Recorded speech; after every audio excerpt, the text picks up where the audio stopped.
өзүнүн бир дем күч, мотивация бере турган инсандарыбызды чакырып келебиз. Көпчүлүк сырттан барган кишиге кандай сезилет, бизге башкача. Бизде дүйнөгө аты таанылган Ленин чокусу жайгашкан. Ушул коомдук иштерге аралашууга эмне түрткү болду сизди? Кантип башталды эле ушул? Ичиңден ушул сезимди түртүп турат окшойт. Бирок белгисиз. Жаштар менен иш алып баруунун эң маанилүүсү эмнеси калды деп ойлойсуз? Анткени сиз өзүңүз ушул тармакта көбүрөөк жүрүп калдыңыз да. Бул учурдун кишилери мындай тырышчаак өтө эле. Ушул акыл таймаштарында көрүп келгенбиз да. Эл менен аралашканы, бирөөлөр менен сүйлөшкөнү, анын оюн окуганга чейин даже жетип бардык да.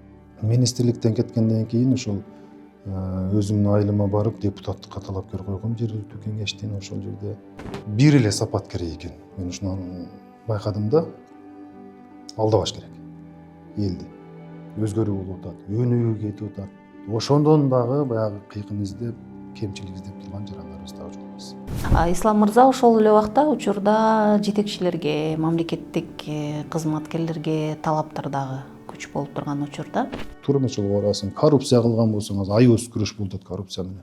Бүгүнкү күндө алып жаткан эмгек маянасы, толук ушул үй бүлөңүздөрдү бакканга бүгүн жетеби сиздерде? Жетпейт. Бүгүнкү заманда мен айлыгымды айтып коеюн, мен 35 000 болмон. Туура, Ош шаарынын мэри жөнүндө айтып кеттиңиз, биз деле айтып койсок болбойт. Чындыгында мыкты киши. Ошол максаттарга жетиш үчүн эмне кылыш керек экен? Исхак Разаковдун учкул сөзү бар да.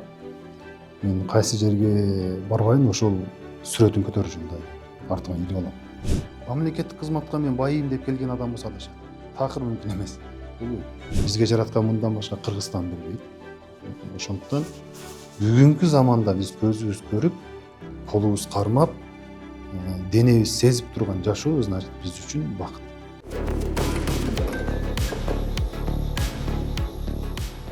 Саламатсыздарбы, урматтуу телекөрүүчүлөр? Назарыңыздарда Сонун подкасттын кезектеги чыгарылышы көрсөтүүнү мен журналист Гүлжан Ажыматова алып барам. Биз Сонун подкасттын ар бир чыгарылышында коомго өзүнүн бир таасири бар жана ошондой эле баарыңыздарга белгилүү болгондой өзүнүн бир дем күч, мотивация бере турган инсандарыбызды чакырып келебиз. Биз чындыгында мотивацияны кимден алабыз? Өзүбүздөн чыккан жөнөкөй инсандардан гана алабыз. Сонун подкасттын фишкасы дагы ушул. Биз ар тармакта өзүнүн мыктылыгын көрсөтүп келген инсандар менен чындыгында дем күч берүүчү, алардын басып өткөн жолу деги эле ушул биздин телекөрүүчүлөрүбүзгө да кайсы бир деңгээлде чындыгында пайдасы тийсин деген максатта ушул долбоорду иш жүзүнө ашырып келебиз. Бүгүн дагы биз ушул өзүнүн жаш экендигине карабай мыктылыгын көрсөтүп келген мыкты коногубуз бар. Анда эмесе бүгүнкү Сонун подкасттын кезектеги чыгарылышын сиздер менен дагы өзгөчө инсандын биздин студиябызга келип отургандыгы бизди дагы кубандырат. Анда эмесе Сонун подкастты баштадык. Саламатсызбы? Биздин студиябызга куш келдиңиз. Мен жогоруда айтып кеттим, биздин ушул Сонун подкасттын ар бир чыгарылышында биз өз тармагында мыкты болуп эмгектенип келе жаткан инсандарды чакырып келдик деп. Бүгүнкү биздин Сонун подкасттын коногу болсо ушул жаш экендигине карабастан өзүңүздөргө белгилүү болгондой биздин Кара Суу шаары бул эң бир ушул соода борборунун атайын орун алган чоң базарыбыз бар. Ошондой эле бир көп улуттуу элдер жашаган өзгөчө бир шаар бар. Мына ошол шаардын мэрин бүгүн биз Сонун подкастка чакырдык. Бүгүнкү Сонун подкасттын коногу Эрмаматов Ислам Жолдошбаевич. Ислам мырзаны бүгүн биз жетекчи катары буга чейинки басып өткөн иштеген жерлери жана ошондой эле өзү Ислам мырза кандай мырза экендигин ачып билейли деген ниетте чакырдык. Ислам мырза, биздин студиябызга биринчиден ушул сунушубузду кабыл алып келип бергениңизге ыраазычылык билдирейли. Бүгүн сиз менен ачык айкын, кенен кесири отуруп, ушул сизди биздин телекөрүүчүлөрүбүзгө жалпы ачып берейли деген чоң ниетте бүгүнкү көрсөтүүбүздү баштап алсак. Рахмат, саламатсыздарбы? Чакырганыңыздарга ыраазычылык билдиребиз. Ушул студияда колдон келишинче оюбузду жеткиргенди аракет кылабыз. Аябай жакшы. Ислам мырза, сизди биз ушул көпчүлүк жетекчилик орундарда көрүп келдик. Бүгүн болсо ушул бакыйган бир шаардын мэри болуп отурасыз. Көпчүлүккө сиз тууралуу маалыматтар, ушул сиздин иштеген жериңиз, кайсыл жерге которулуу иштедиңиз, ушул боюнча бар да, социалдык тармактарда дагы. Келиңиз анда биринчи өзүңүз тууралуу көбүрөөк кеңири маалымат менен бөлүшүп алсак, кайсы жердин тургуну болосуз, кайсы жерде чоңоюп өскөнсүз, билимиңиз тууралуу өзүңүз айтып берсеңиз. Рахмат. Дагы бир жолу саламатсыздарбы? Ушул студияда сиздер менен пикир алмашып отурган кубанычтабыз. Аты жөнүм Ермаматов Ислам Жолдошбаевич. 1989 жылы 2 январда Ош областы Чоңой району Кашка Суу айылында төрөлгөмүн. Ошол эле айылда мектепти бүтүргөнбүз. Үй бүлөлүүбүз учурда. Үй бүлөдө 6 бир туугандын улуусу. Ата энебиз жөнөкөй дыйкандар. Ошол өзүбүз жөнүндө. Аябай сонун. Ислам мырза, туулуп өскөн жериңиз дегенде эле Чоңолай деп калдыңыз да. Бул биздин Кыргызстандын ар бир жери бир өзгөчө аймактар да. Сиз туулуп өскөн жер дагы бир өзгөчөлүктөрдү камтыган аймакта. Мен иш сапарлары менен барып жүргөнмүн. Барып келген сайын бир өзгөчө сезимдер калат да. Ушул туулган жериңизден сүрөттөп, айылыңыз тууралуу дагы айтып берсеңиз. Эми туура айтасыз.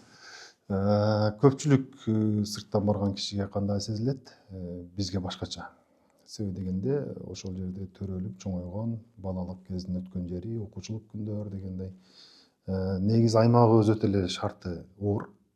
Географиялык жайгашуусу Кыргызстан чек арасында турат. Кыш мезгили узак болот, айрыкча шамал катуу болот. Аба ырайы көбүнчө суук турат да. Элибиз көбүнчө мал чарбачылыгы, анан дыйканчылыкта картошка менен алектенебиз. Айылыбыздын өзгөчөлүгү, бирок мен сыймыктанып айтат элем, бизде дүйнөгө аты таанылган Ленин чокусу жайгашкан. Анан биздин айылда ошол тазалыгы боюнча мен ар түрдүү эки угабыз. Биз өзүбүз дагы лабораторияда өткөрүп текшертип көргөнбүз. Кашка Суу дарыясы өтө бир таза суу. Учурда ошол жерде дагы жеке ишкерлер тарабынан Памир деп бүгүнкү күндө суу чыгарылып атат. Сапаты жогору. Мен өзгөчө баса белгилүү ушул эки табигый баягы айтып кетет элем да. Бизге берилген белек. Анан айылыбыздын эли меймандос, айрыкча сырттан ким барбасын, кучак жайып тосуп алабыз. Жерибиздин өзгөчөлүгү ошондой бир тазалык менен, экологиялык жактан аз бир жерде маселе көтөрүп атабыз го. Айылга барсак, экологически чистый продукция менен азыктанып келебиз. Сонун бул.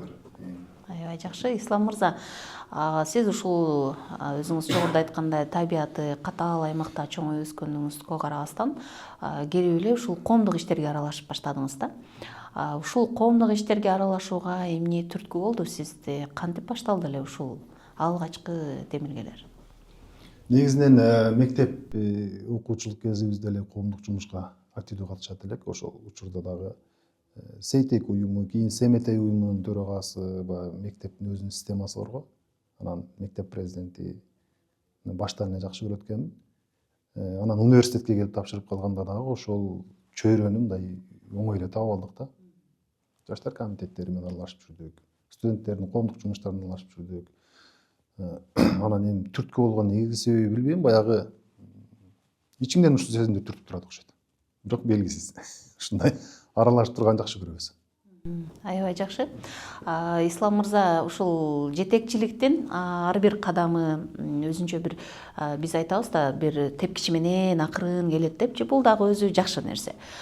Сиздин ушул жетекчилик орунга келүүңүздүн эң баштапкысы кайсыл жерден баштады элеңиз? Эмгек жолуңуз.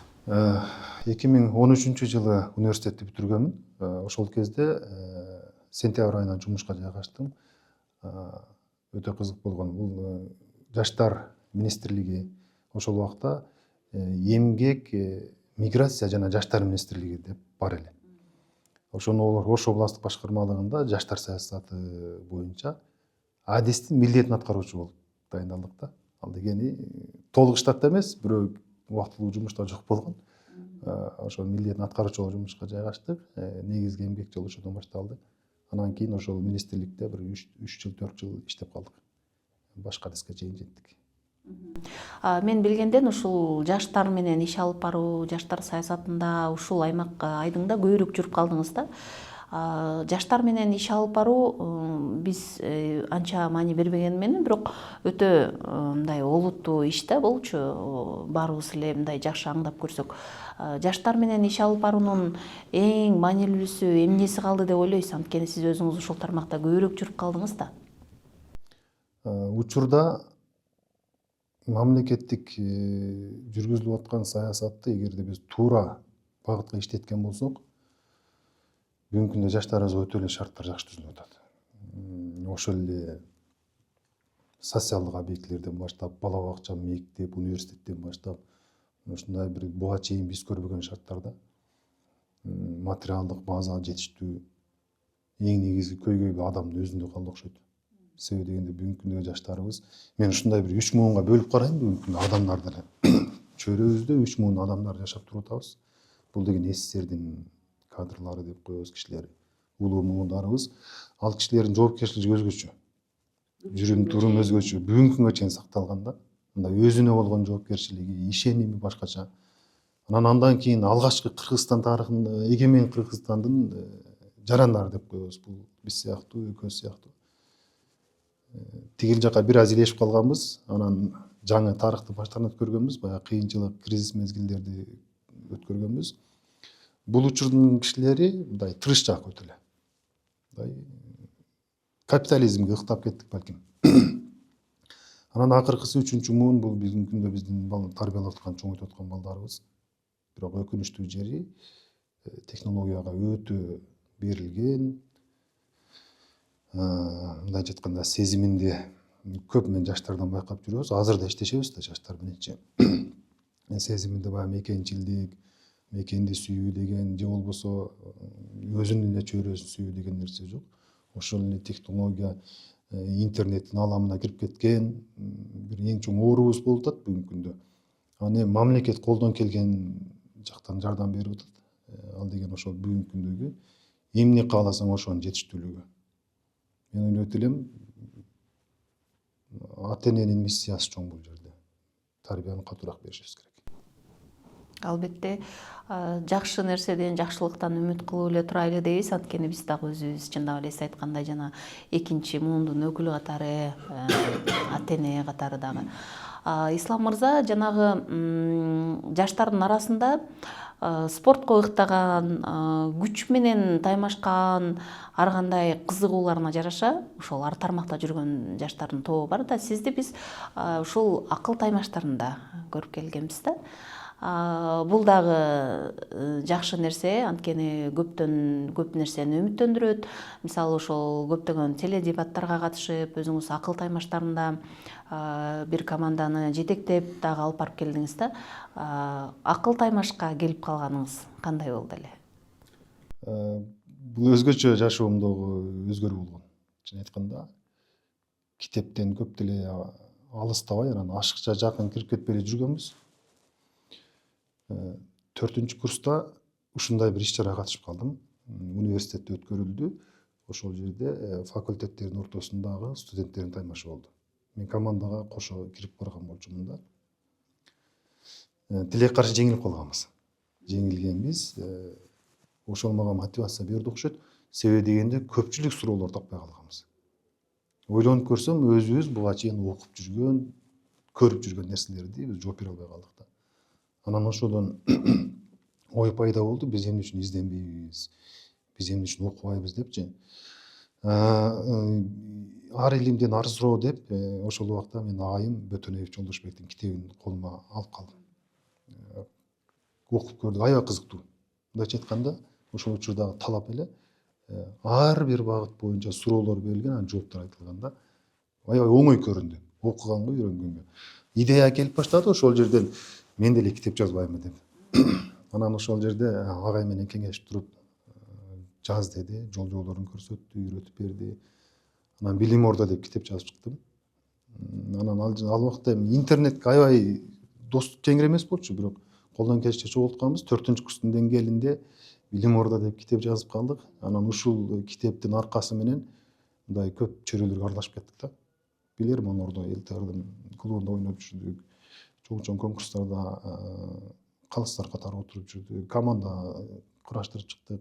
Анан бул чөйрөнүн мага тийгизген эң оң таасири эл менен аралашканы, бирөөлөр менен сүйлөшкөнү, анын оюн окуганга чейин даже жетип бардык да. Негизги себеп ушул жеңилип калганыбыз болгон. Сизге демек ошол мотивация берип, кайрадан башынан баштап жана бир нерседеги ыза болгон го. Намыстанып кеткенбиз го. Аа, Намыстанып кетеби. Жакшы, бул дагы жакшы сапат деп эсептейбиз албетте. Ислам мырза, жана коомго аралашып, ошол эле убакта сиз жетекчилик орундардын жана кадам тепкичтерин басып баштадыңыз да. Кара Суу шаарынын мэри болгонго чейинки эмгек жолуңуз ошол жаштар боюнча иш алып баргандан кийин кайсы жерлерде уланды эле? Биз министрликтен кеткенден кийин ошол өзүмдүн айылыма барып депутаттыкка талапкер койгом жергиликтүү кеңештин. Ошол жерде элибиз колдоп шайланып калдык.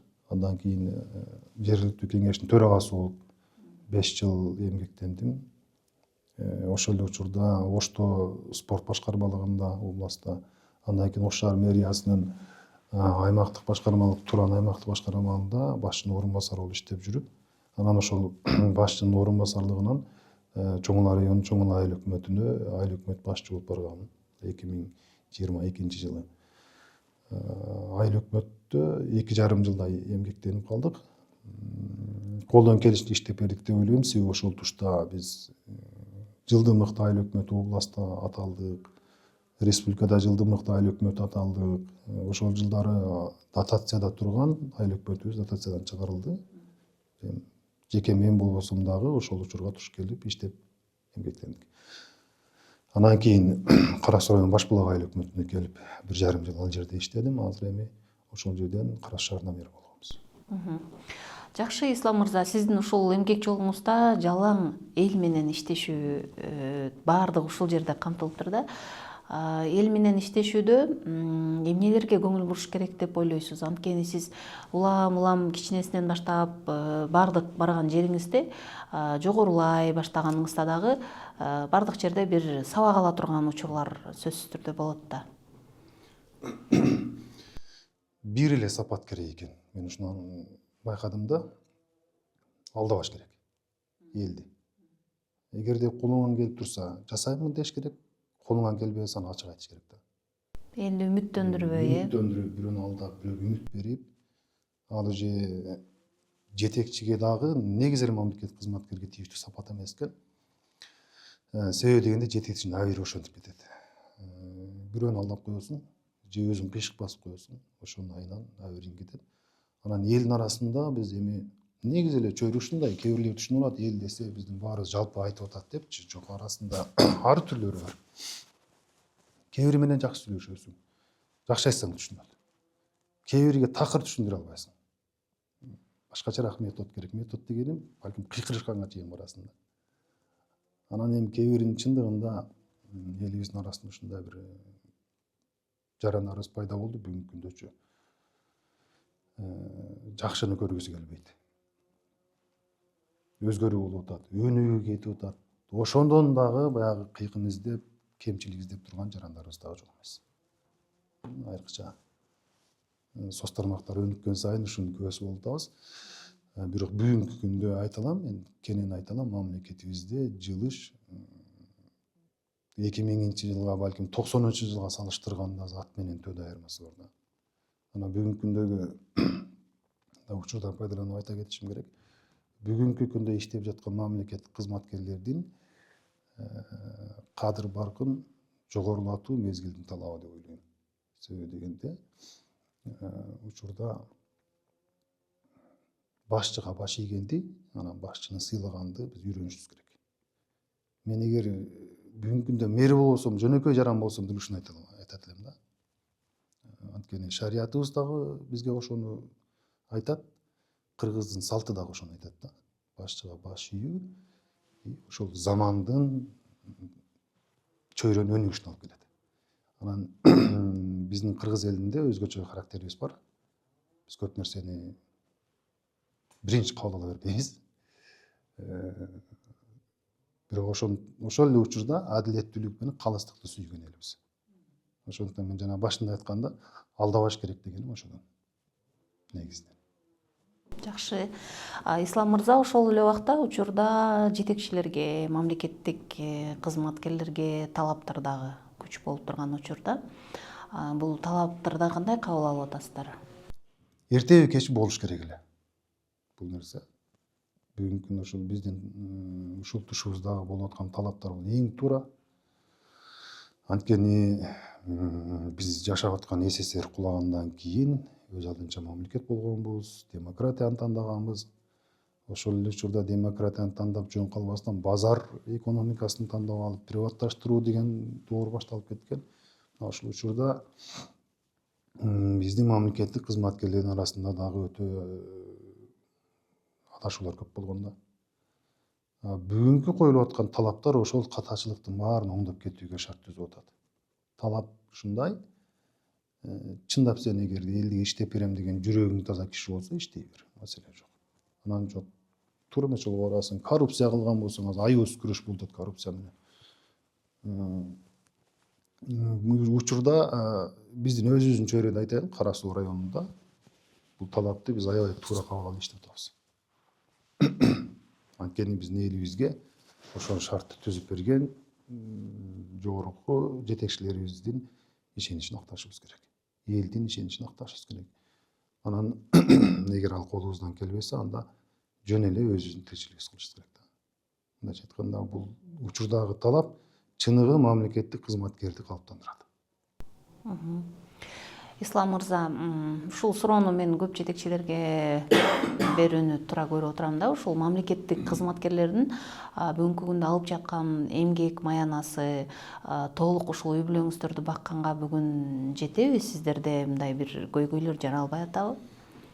Негизинен жетпейт. Бүгүнкү заманда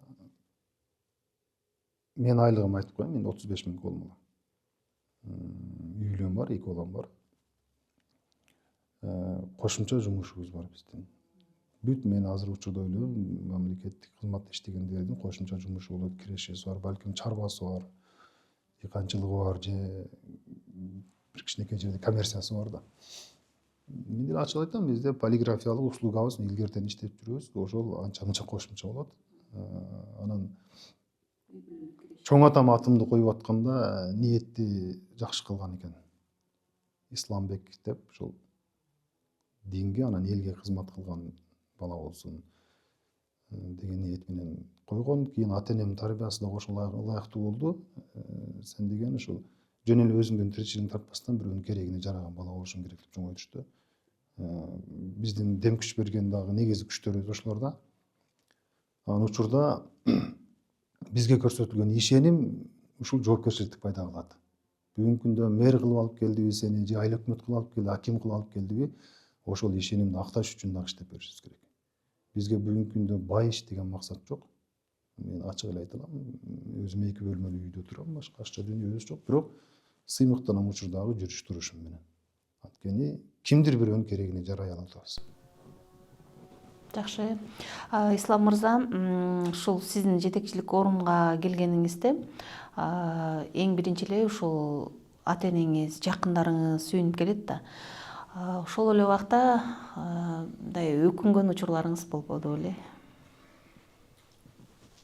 Кызматтык иштерде Жетекчиликтерден бир жетекчилик орундан кийинки жетекчилик орунга келгениңизде, анткени сизде жогорулаган сайын аябай жоопкерчилик дагы күчөп турган учур болот да. Өкүнгөн учур болбоду, коркуу сезим болду.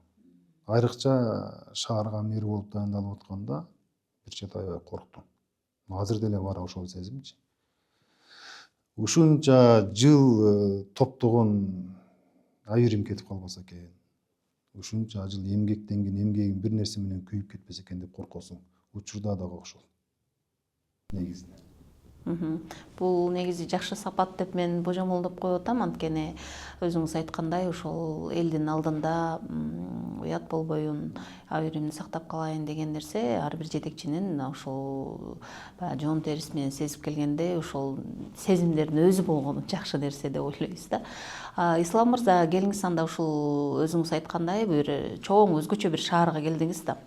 Кара Суу шаары бул чындыгында баарыбызга белгилүү болгондой базары менен, соода түйүнү, ири ишканалар, Ошол эле убакта ар түрдүү улуттун өкүлдөрү ынтымакта ушул бүгүнкү күнгө чейин биримдикте жашап келген шаар деп билебиз. Кара Суу шаарында ошол эле убакта бир топ жылдардан бери чечилбей келген маселелер дагы бар да. Ал маселелерди өзүңүз ошол жетекчилик орунга келгенде дагы көтөрүп келгенсиз. Мен уккандан, биз билгенден ушул журналисттерге Кара Суунун жолу дейли, транспорт, канализация маселеси, суу маселеси боюнча аябай көп айтып келишет да. Ушул көйгөйлөрдүн эң маанилүүсү кайсы болуп атат жана аларды чечүү иш аракеттери кандай болуп атат учурда? Туура айтасыз. Бүгүнкү күндө Ош Кара Суу жолу башталган учуру, курулуш иштери жүрүп баштады. Республикалык бюджеттен президентибиз генерал Камчыбек Кудуршевич 2 жолу 3 жолу иш сапарлары менен келип кетишкен. Ошонун негизинде бүгүнкү күндө 2,5 миллиардка жакын акча республикадан бөлүнүп, Кара Суу Ош жолу башталып иш жүрүп атат. План боюнча келерки жылдын сентябрь-октябрь айына бүтүп ишке берилет деп күтүп атабыз. Шаарда өзгөчө канализация чындыгында аябай проблема болуп келген. Чын айтканда 2016 жылы баштапкы иштери башталган экен, аракеттери. Бул Евразиялык өнүктүрүү банкы, реконструкциялоо банктары менен бир катар келишимдер түзүлүп, анан белгилүү себептер менен ишибиз жылбай, акча каражат убагында бөлүнбөй, долбоорлор бүткөрүлбөй жүргөн экен. Биз келген күндөн бир жума өтпөй канализация жумушун баштаганбыз. Тыйын тыпырлары чечилген. Бүгүнкү күндө канализация шаар ичинде 4,5 километр казылып көмүлө турган иши болсо, ошонун 3 километрге жакыны бүттү. Буюрса аз жумушу калды. Биз ойлоп атабыз, аябай кеч калсак келерки жылдын март айына, болбосо ага чейин бүтүрүп толук элдин колдонуусуна беребиз. Учурда ошол шаар ичинен өткөн атайын линияларга элибиз да кошулуп даярдык көрүп атабыз. Анан шаардагы дагы бир көйгөй маселе бул тазалык маселеси. Ошол канализациянын жоктугунан, тазалыктын мындай уюштуруу иштеринин анча-мынча кемчилигинен улам шаарда, жана айтып кеттиңиз, бизде өтө чоң базар жайгашкан да. Эл канча көп болгон жерде тазалык да ошончо маселе болот экен. Биз колдон келген аракеттин баарын жасап, графиктерибиз туура коюп, шаар ичине атайын таштанды челектерин уюштуруп, бүгүнкү күндө колдон келген аракетти кылып бир топ тазалап калдык шаарыбызды. Бул маселеде бизге эл жардам бербесе, өзүбүз жетишпейт экенбиз, чын айтканда. Себеби Кара Сууга бир күндө 100 миңдеген адамдар кирип чыгат. Өтө көп кирип чыгат базар болгондуктан. Анан алардын баарын контролдоо, артынан мисалы мен 15ке жакын тазалык кызматкерим менен ошончо 56 миң жаранды, андан сырткары кирип чыккан бир 50 миң болсо 106 миң жаранды тейлеп бириш кыйын экен да. Ошол үчүн учурдан пайдаланып биз элибизди, президентибиз башалып тазалыкка чакырып атат. Биз дагы ошону чакырат элек да, тазалык сактап бериңиздер деп. Анан шаарыбызда бул эски илгерки шаар болгон үчүн инфраструктуралык курулуштар аз болгон буга чейин. Учурда ошого атайын жер даярдап, мамлекеттик ипотекалык компания менен сүйлөшүп, биз бүгүнкү күндө чоң бир мини шаар курганды пландап атабыз. Ошол проектибизди жакын арада ошол элге, коомчулукка кабар катары чыгарабыз. Андан сырткары бизге ушул Өзбекстан Республикасынан 100 гектар жер өткөрүлгөн Кара Суу шаарына. Ошол 100 гектар жерди дагы учурда трансформациялоо иштерин жүргүзүп атабыз. Ал дегени биз шаарды өндүрүштүн бир зонасына айландыралы деген чоң пландарыбыз бар. Завод, фабрикалар, өндүрүштөр, ошолордун баардыгын Кара Сууга курган болсок, биздин биринчиден элибиздин экономикасына, жумуссуздукка, ошол эле жаштардын миграциясына таасир эте турган долбоорлор болот. Андан сырткары Кара Суу шаарында көп улуттуу эл жашайт. Көп улуттуу эл, айрыкча кыргыз, өзбек эли көп. Ошол дагы саясатты жөнгө салуу максатында биз бүгүнкү күндө социалдык объектилерди көбөйтүп атабыз. Бул бала бакчалар, мектептер, спорт залдарыбыз, убактылуу бала бакчаларыбыз, ушулардын баардыгына старт алган. Бирок бүгүнкү күндө ошол 25-жылы бизде чоң бир мектептин корпусу, андан сырткары 2 частный бала бакча уюштурдук, 4кө жакын спорттук объект ачтык. Кара Суу шаарында эң чоң Манас стадиону ачылды, бул президентибиз өзү келип ачып берди. Манас стадионунун ачылышы дагы мындай бир өзгөчө шаардыктар үчүн күтүүсүз болду. Жакшы иш болду да. Андан сырткары айта берсек, мисалы айыл чарбасы ошол эле дыйканчылыкка ылайыктуу жерлерибиз бар. Биз себеби дегенде аймактык реформанын негизинде бизге сарай эл өкмөтү кошулган шаарга. Сарай эл өкмөтүндө ошол дыйканчылыкка ылайыктуу жерлерибиздин баардыгын бүгүнкү күндө сугатка айландыруу максатында каналдарды пландаштырып атабыз. Мал чарбачылыгы ошол эле шаар болгону менен айылдын элдери көбүнчө малды иштеткендиктен асыл тукум малдарды ошол уруктарын алып келип элдерге жайылтып мына ушундай аракеттер жүрүп атат. Эң негизгинен ушул чоң көйгөй болгон жол канализациябыз бүтүп атат буюрса. Жакын арада элге беребиз. Буюрса жакшы иштердин баары аягына чыксын деген тилекти билдирели. Ислам мырза, ошол өзүңүз жогоруда айтып кеткендей, калкынын саны дагы жыш жайгашкан, мындай өзгөчө бир аймактын жетекчиси катары элдерди кабыл алуу күндөрүңүз бар, мисалы орун басарларыңыздар жана атайын күндү бөлүштүрүп алыпчы. Азыр билесиз, бизде мисалы Ош шаарынын мэри дейли, мындай бир жетекчиликтерде бир өзгөчө ыкмаларды колдонуп иш алып барып атышат да. Сизди дагы биз жаш жетекчи катары ошондой эле бир буга чейинки ошол өзүңүз иштеп келген ошол иш тажрыйбаңызга таянып, анан дагы бир заманбап ыкмаларды колдонуп иш алып барсаңыз керек. Анда эмесе ушул сиздин иштөө ыкмаңызда эмнелерди мындай киргизгенге аракет жасадыңыз? Туура, Ош шаарынын мэри жөнүндө айтып кеттиңиз, биз деле айтып койсок болбойт. Чындыгында мыкты киши, мыкты жетекчи катары шаар мэрлеринин локомотиви десек болот. Көпчүлүк жетекчилерге өзүнүн үлгүлүү жактарын көрсөтүп келет. Биз дагы ошол өзүбүздүн ыкмаларыбыз эл менен бирме бир иштешкенибиз жакшы. Көбүнчө мисалы мен мэрияда бир жумада 2 күн 3 күн отурган болсом, калган күндөрүбүз көбүнчө эшикте, көчөлөрдө өткөрүлүп жүрөт. Кээ бир объектилерге барып курулушун таанышасың, анан кийин ар бир жарандын маселесин чечүүдө ошол жерине барсаң таасирдүүрөөк болот да. Биз жерине чыгып аракет кылып атабыз. Өзгөчө деле ыкмаларыбыз жок. Бүгүнкү күндө мамлекеттик кызматтын бүт ыкмаларыбыз бирдей кетип атат. Президентибиз өзү баш болуп эл кыдырып иштеп атат. Биз дагы ошол метод менен кетип атабыз. Кабинетте отурган мэрлердин көбү азыр көчөдө эл менен дегиңиз келип атат да. Абдан жакшы. Ислам мырза, биз ушул сонун подкасттын чыгарылышында сиздин ушул эмгек жолуңузга, өзүңүзгө басып өткөн ушул жалпы эле иш тажрыйбаңызга таянып, мотивация берүүчү нерсени биз фишка катары көрүп келебиз да. Бул жашоодо алган сабактарыңыз деги эле кийинки кайра тепкичке, кийинки көтөрүлүшкө деги эле алдыда адам баласы чоң үмүттөр менен, максаттар менен жашайт да. Ошол максаттарга жетиш үчүн эмне кылыш керек экен? Ушул туурасында. Исхак Разаковдун учкул сөзү бар да. Мен кайсы жерге барбайын, ошол сүрөтүн көтөрүп жумдайм, артыма илип алам. Бул айтат, өлүм татаал, өлбөй калуунун жолу барбы дейт. Жолу бар, бул эмгек. Эмгек гана сени түбөлүк жашатат дейт да. Ошондуктан каерде эмне кылбайлык ошонун мыктысы болгонго аракет кылабыз. Мен ушул өзүмө аябай бекем кармап келем. Жаштарга дагы көп айтабыз, эмнени тандасаң ошонун мыктысы бол дейбиз да. Жөн эле чач тараштыкты тандадыңбы, ошонун дагы мыктысы болуш керек. Жөн эле бир дыйкан болгуң келдиби, мыкты дыйкан бол. Эл сени көрүп изденсин, сени көрүп мындай үлгү алсын да. Ушул эми жаштарга айрыкча көп жолуккан жерлерде ушул сөздөрдү айтып келебиз. Анан кийин албетте сиз айткандай адам дайым үмүт менен жашайт. Алдыга койгон максаттары чоң болот, ошого жетүү үчүн аракет кылат да.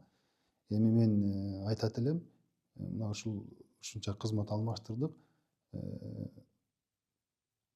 Өзүм үчүн, балким бирөө үчүн кандай туюлат, бир да кызматка тааныш же акча аркылуу барган жокмун да. Бир да кызматка. Учурда Кара Суу шаардын мэрин алып келгенде дагы иштеп аткан учурда акимибиз Канат Касенович келип иштеп бер деп сунуш кылып өзү алып барган.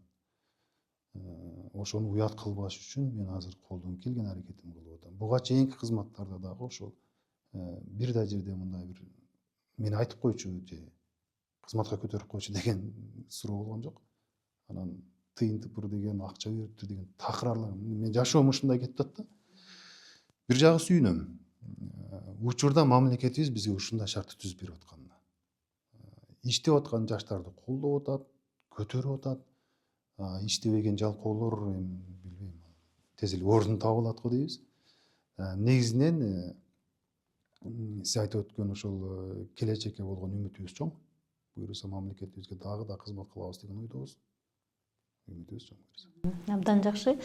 Ислам мырза, сиз сыяктуу ушул мамлекетке кызмат кылган кызматкерлерден албетте мен сурап калыш менин милдетим деп эсептейм. Мамлекеттик кызматка бүгүн эмне үчүн келиш керек? Биздин ушул азыр кесип тандоодо турган же болбосо мен жумушум ушу өзгөртүп мамлекеттик кызматкер болоюнчу деген биздин жарандарга да? Адамдын өз жаралышында миссия болот. Ошол миссияны ишке ашыруу максатында жашайт да. Эми мамлекеттик кызматка мен байыйм деп келген адам болсо адашат. Такыр мүмкүн эмес, болбойт. Мамлекеттик кызматка балким ушул бир аз эмгегим сиңсин, анан өзүмдү калыптандырып адам кылайын деген киши келип иштейт.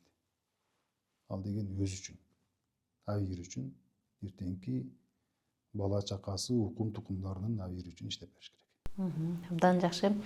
Ислам мырза, сизге жыйынтыктоочу сурообуз бар. Ушул салтка айланган суроону узатып келебиз ар бир келген конокко. Сонун жашоо үчүн эмнелерди кылыш керек? Сизде бир атайын бир ушул сонун жашоонун бир өзүңүз киргизген мыйзамдары барбы, же эрежелери барбы? Ушулар менен бөлүшүп кетсеңиз. Жакшы суроо болду. Биз да жакшы көргөн суроо да. Көпчүлүк ойлошот, сонун жашоо үчүн комфорт болуш керек. Туура, адам шарт үчүн болуш керек. Бирок мен башкачараак карайм. Сонун жашоо үчүн адам көргөн көзгө, уккан кулагына, курчап турган чөйрөсүнө ыраазы болуш керек. Ошол ар бир адам сонун жашоосу. Бизге жараткан мындан башка дүйнө бербейт. Бизге жараткан мындан башка Кыргызстан бербейт. Ошондуктан бүгүнкү заманда биз көзүбүз көрүп, колубуз кармап, денебиз сезип турган жашоо значит биз үчүн бакыт. Ушул биздин чөйрөбүз, канчалык өмүрүбүз бар, ушул чөйрөдө жашап өтөбүз. Ошондуктан ар бир нерсеге ыраазычылык менен карап, сүйүүнү менен кабыл алышыбыз керек. Ошол сонун жашообуз болот. Аябай сонун сөздөр болду сизден, Ислам мырза. Ыраазычылык билдирүү өтөйлү. Убактыңызды бөлүп биздин ушул сонун подкасттын ушул алгачкы берүүсүнө катышып бергениңизге, буюрса сиздин иш тажрыйбаңыз менен көз салып, жакшылыктарыңыз менен бөлүшүп турсак, кийинки берүүлөргө дагы чакырып, сиздин ушул алган тажрыйбаларыңыз, мындан кийинки өзгөрүп калган көз караштарыңыз болсо, алардын баарын ушул эфир аркылуу берүүгө сөз берип кетейин. Ишиңизге ийгилик, чоң рахмат сизге. Сиздерге ыраазычылык билдиребиз, ишиңиздерге ийгилик каалайбыз. Чоң рахмат, урматтуу телекөрүүчүлөр. Сонун подкасттын бүгүнкү чыгарылышын дагы жыйынтыктап жатабыз. Бүгүн болсо биз өзүңүздөргө белгилүү болгондой ушул мамлекеттик кызматкер чыныгы ал кандай болуш керек, кандай сапаттарга ээ болуш керек, жана өзүнүн ишинен бөлүшүп, жана ошондой эле тажрыйбалар менен бөлүшүп кеткен биздин мыкты коногубуз болду. Кара Суу шаарынын мэри ушул Ислам мырза өзүнүн сиздер менен биргеликте ачык айкын жана ошондой эле кенен кесири өзүнүн бүгүнкү күндөгү жасаган иштери жана ошондой эле тажрыйбалары менен дагы бөлүшүп өттү. Кийинки берүүлөрүбүздө биз сиздер менен дагы ушул сонун подкасттын коноктору менен жана ошондой эле кызыктуу инсандар менен баарлашып, алардын пикирин сиздерге тартуулай берүүнү уланта бермекчибиз. Кийинки берүүбүздөн жолугушканча аман эсен туруңуздар, сак саламатта болуңуздар.